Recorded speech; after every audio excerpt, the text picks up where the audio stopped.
Сәлем достар, сіздермен бірге Куба, и бүгін біз Мақпал Жүнісова, Ирина Қайратовнаны менің жауыздарым дейді. Бұған себеп болған Ирина Қайратовнаның фильмі. Мақпал Жүнісованың бұл туралы не айтқанын не істейміз. Видеоны көрмес бұрын видеоны жатса лайк басуды ұмытпаймыз, ал келесі видеоны жіберіп болмайым десеңіздер, маған тіркелеміз достар. Сәлеметсіздер ма, құрметті ағайын. Мен сіздердің алдарыңызға біраз сөзбен шыққым келіп отыр. Менікі дұрыс па, олардікі дұрыс па? Өздеріңіз сарапқа салыңыздар. Мынау 30-дан асып барамын деген бір кино шыққан екен.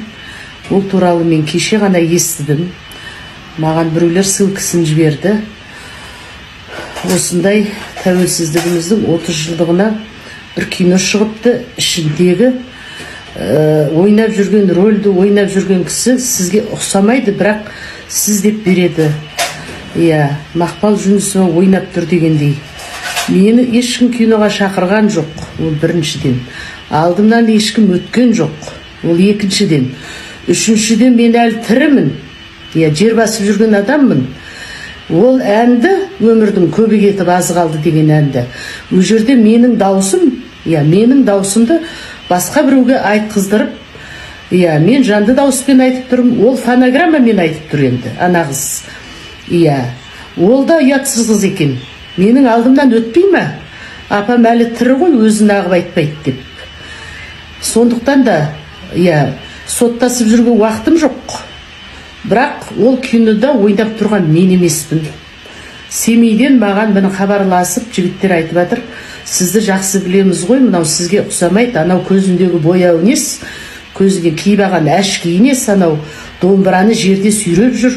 Не деген сұмдық, мен домбыраны жерге қарай ұстамаймын, жоғары ұстаймын ғой домбыраны. Не де болса да бұл менің жауларым деп ойлаймын. Мені осылай жаман қылып көрсеткісі келген ғой. Бір Аллаға тапсырдым. Бірақ бұл дұрыс емес.